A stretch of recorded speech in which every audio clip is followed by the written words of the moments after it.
ओंकार जी, अभी तो जी। अ, उत्तर प्रदेश में तापमान काफी हाई चल रहा है। और जो बीच में जो उठापटक रस्साकशी वगैरह और सब चर्चाएं वर्चाएं चल रही थी, वो भी अब शांत हो गई। अब योगी जी के नेतृत्व में पूरे दम से चुनाव लड़ा जाने वाला है। और योगी जी ने एक काम और कर दिया जो पहले कभी नहीं हुआ था, कि समाजवादी पार्टी का कम से कम गुंडागर्दी पर पूर्ण अधिकार माना जाता था। पिछले 30 वर्ष से तो मैं देख रहा हूँ कि जो सड़क की दादागिरी है वो तो समाजवादी की कभी नहीं गई थी। इस बार लगता है मुझे सड़क की दादागिरी भी चली गई। बिल्कुल चली गई। और मुझे लगता है कि योगी आदित्यनाथ ने बहुत सोची समझी रणनीति के तहत कुछ कदम उठाए हैं और बहुत सख्त कदम उठाए हैं। आपने देखा होगा कि पिछले करीब करीब 1.5 साल से एक पूरा अभियान चलाया है। गुंडों, मवालियों, माफियाओं और जो एक नेक्सस था पॉलिटिशियन के बीच में, गुंडों के बीच में, माफियाओं के बीच में, उनके अवैध परिसंपत्तियों को किस तरीके से बुलडोजर लगा करके नेस्तनाबूद किया है, पूरी तरीके से ध्वस्त किया है। इसका बड़ा अच्छा मैसेज जाता है समाज में। और अब तो बल्कि यहाँ चर्चा ये हो रही है उत्तर प्रदेश में कि जैसे जैसे 22 का चुनाव नजदीक आ रहा है, जो जमानत पर बाहर भी आ गए थे गुंडे बदमाश, वो भी अपनी जमानत रद्द करा करके वापस जेलों में जा रहे हैं। क्योंकि उनको पता है कि 2022 से पहले अगर वो सुरक्षित नहीं हुए तो वो हमेशा के लिए ऊपर भी जा सकते हैं। तो एक ऐसा माहौल बिल्कुल क्रिएट कर दिया गया है कि जितने भी इस तरह के तत्वों का सहारा लेकर के ये समाज में अलग अलग वर्गों में, अलग अलग समुदायों, जातियों में एक आधिपत्य स्थापित करके और वोट हासिल करते थे। क्योंकि जो निचले स्तर के गुंडे हैं, जो समाज की एक साइकी है ना, वो ये है कि वहां पर गुंडों को भी हीरो की तरह पेश किया जाता है। तो अलग अलग जातियों के जो गुंडे होते हैं, वो निचले स्तर पर चीजों को मैनेज करते थे। तो निचले स्तर पर उनको पूरी तरीके से डिमोरलाइज कर दिया है, नेस्तनाबूद किया है, या पूरी तरीके से भयभीत कर दिया है। तो वो लोग वापस जेलों में जा रहे हैं। और जो खंडहर पड़े हुए हैं, जो कभी महल खड़े किए गए थे, मतलब जिन जमीनों पर आपका अधिकार नहीं, जिनके बैनामे आपके पास नहीं, जो या तो पंचायत की जमीन है या दूसरे आपके खसरे वगैरह में किसी और का नाम था, वहां कब्जा कर लिया, जबरन लिखवा लिया, वो सब नेस्तनाबूद किया गया, डिमोलिश किया गया है। तो एक माहौल योगी ने निचले स्तर पर बनाया है।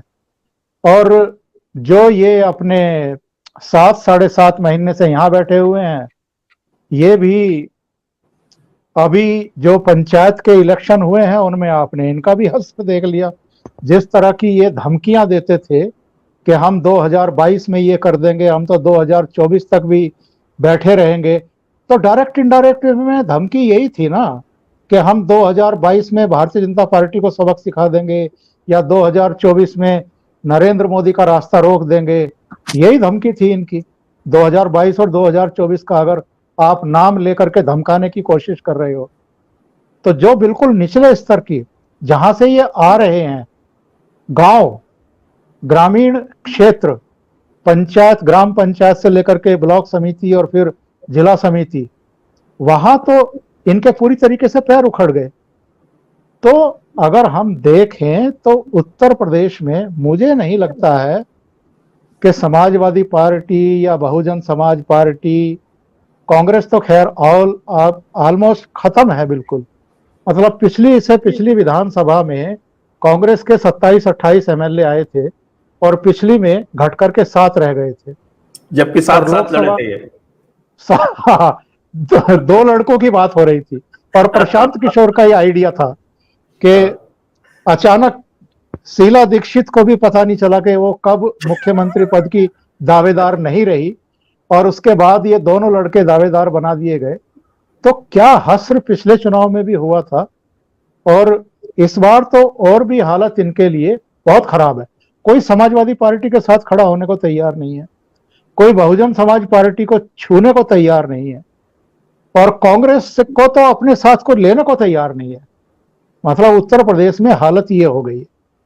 तो ये बात सही है कि उत्तर प्रदेश में तो कांग्रेस जो 84 में जब जीते थे ये लोग, उसके बाद से तो सारा मामला यूं ही चल रहा है।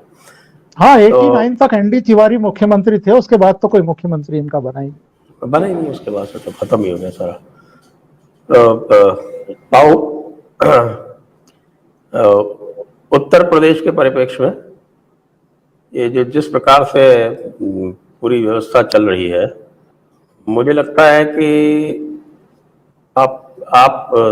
आपसे पूछता हूँ, आपको क्या लगता है कि कोई किसी भी प्रकार का, जैसे ओंकार जी कह रहे हैं कि क्या बिल्कुल ही एक तरफा हो जाएगा? तो एक नहीं, लड़ने के लिए कोई खड़ा तो होना चाहिए ना। इनके पास लड़ने वाला कोई है नहीं। देखिए, अब मायावती को तो टिकट बेचना है। मायावती को जीत कर आने वाले की जरूरत नहीं है। उनका तरीका सीधा साधा है, वो अब अपने पार्टी के टिकट बेचती है, तो उसको तो इंटरेस्ट है नहीं। पार्लियामेंट या लोकसभा हो, जहां कहा है भाई कुछ लोग खड़े कर जाओ, वो टिकट का पैसा ले लो। समाजवादी पार्टी लड़ना चाहती है, लेकिन उनकी ताकत मची नहीं।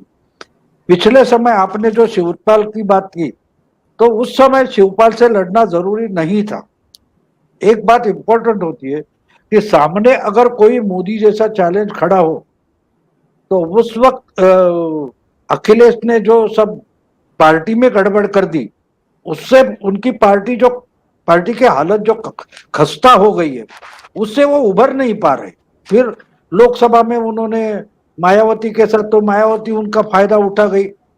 जिनको अभी लोगों को मालूम था कि मायावती और अखिलेश इकट्ठा हो जाते हैं तो 5-6 सीटें तो निकल आती है। अब देखिए, दानिश अली जो कर्नाटक के थे, वो यूपी से एमपी बन गए। नहीं तो देवेगौड़ा के प्रवक्ता थे ना वो। देवेगौड़ा उनको राज्यसभा में नहीं भेजते थे, इसलिए गुस्सा हो गए थे। तो उन्होंने मायावती उनको टिकट क्यों देगी? आपको पता है टिकट बेचा जाता है।